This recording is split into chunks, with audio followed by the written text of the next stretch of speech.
Hello बच्चों, मेरा नाम आदिल खान, कैटलाइजर्स इंस्टीट्यूट कोटा फिजिक्स पढ़ाता हूं मैं।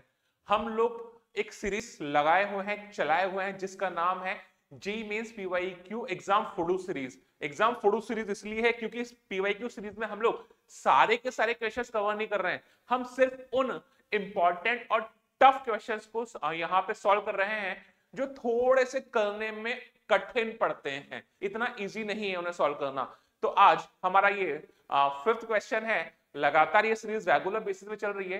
प्लीज फॉलो कीजिए, चैनल को लाइक कीजिए, सब्सक्राइब कीजिए और देखते रहिए इस सीरीज के अच्छे अच्छे क्वेश्चंस। तो बिना टाइम वेस्ट किए हुए हम लोग चलते हैं अपने अगले सवाल पे, जो मूविंग चार्ज एंड मैग्नेटिज्म या मैग्नेटिक इफेक्ट ऑफ करंट का सवाल है। और ये जेई मेंस 2025 में ही आया है। सवाल क्या कह रहा है, फटाफट सवाल को पढ़ लेते हैं। सवाल क्या कह रहा है, uniform magnetic field of different strength B1 and B2 both normal to the plane of the paper exist as shown in figure। ये एक इंटरफेस है, दिख रहा है। ऊपर रीजन 1 है, नीचे रीजन 2 है। ऊपर B1 मैग्नेटिक फील्ड है, नीचे B2 मैग्नेटिक फील्ड है। परपेंडिकुलर टू द प्लेन है, इनवर्स। ठीक है। A charge particle of mass m and charge q at the interface at an instant moves into the region 2। Reason 2 में interface से एक charge पास होता है विद वेलोसिटी v से। ठीक है। And returns to the interface, it comes to the move into the region 1 and finally reach the interface। what is the displacement of the particle during this movement along the interface? बाबा रे बाबा, बाबा रे बाबा, क्या बोला इसने? ठीक है, इसने बोला interface to, interface से रीजन 2 में चार्ज आता है, इंटरफेस पे जाता है, 1 में जाता है, इंटरफेस पे वापस आता है। बट इसने यहाँ पे एक चीज क्लियर की है, consider the velocity of the particle to be normal to the magnetic field. Magnetic field के नॉर्मल है जो वेलोसिटी है। ठीक है। तो मैंने बोला कि भैया एक चार्ज पार्टिकल है, वो ऐसे आया।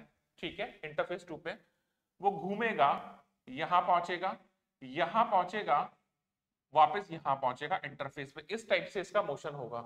अब आप बोलेंगे कि आपको कैसे पता कि यहाँ पे ये जो बनेगा छोटा बनेगा और यहाँ पे ये जो बनेगा बड़ा बनेगा, आपको कैसे पता है ये बात? ठीक है। तो देखिए सवाल में यहाँ पे ये बोला हुआ है कि B2 is greater than B1।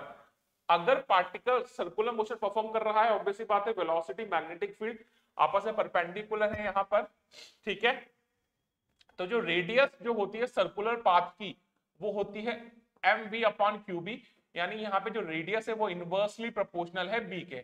तो देखो यहाँ पे बोला है B2 बड़ा है, B2 बड़ा है, यानी इस वाले रीजन में जो रेडियस होगा वो R2 वो छोटा होगा। बात समझ में आ गई? B1 छोटा है तो उस वाले रीजन में जो रेडियस होगा वो बड़ा होगा। तो कुछ इस टाइप से हमारा सवाल बनेगा। ठीक है, पक्की बात है। तो ध्यान दीजिए, पार्टिकल यहां से आया, B2 में एंटर हुआ, वापस यहां पहुंचा, B1 में एंटर हुआ, वापस यहां पहुंचा, सर्कुलर मोशन परफॉर्म कर रहा है, बट दोनों रीजन में अलग अलग रेडियस होने वाला है। देखिए हम लोग अभी पढ़े हैं कि जो R इज इक्वल टू होता है वो कितना होता है, mv अपॉन क्यूबी। रेडियस जो होता है वो कितना होता है, mv अपॉन क्यूबी। ये ड्राइव कर सकते हैं, बट सवाल करें तो फटाफट फटाफट निकाल लेते हैं। तो ये हो गई इसकी इनिशियल पोजीशन, ये हो गई इसकी फाइनल पोजीशन।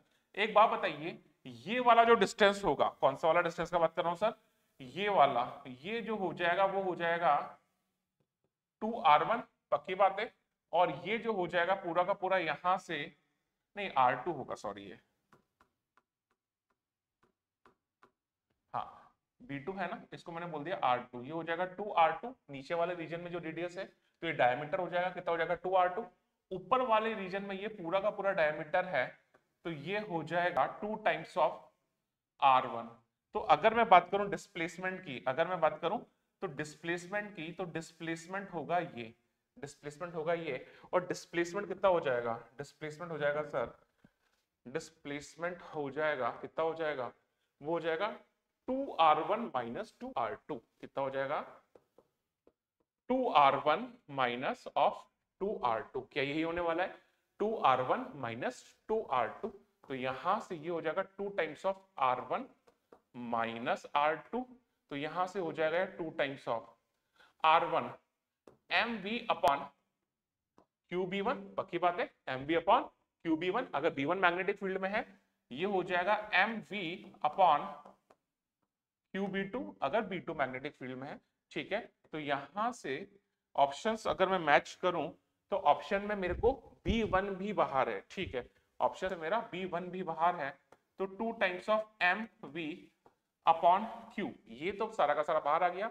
B1 को भी मैं कॉमन ले लेता हूं, तो यहां बचेगा 1 माइनस B1 अपॉन B2, तो ये हो जाएगा 2mv upon Q B1, 2mv upon 2mv upon Q B1, 1 minus B1 upon B2। ये नहीं हो सकता, ये नहीं हो सकता, यहाँ पे B2 बाय B1 आ रहा है, हमारा क्या है B1 बाय B2, हमारा क्या है B1 बाय B2। तो आंसर जो है वो है 2mv upon Q B1 multiplied by 1 minus B1 upon B2।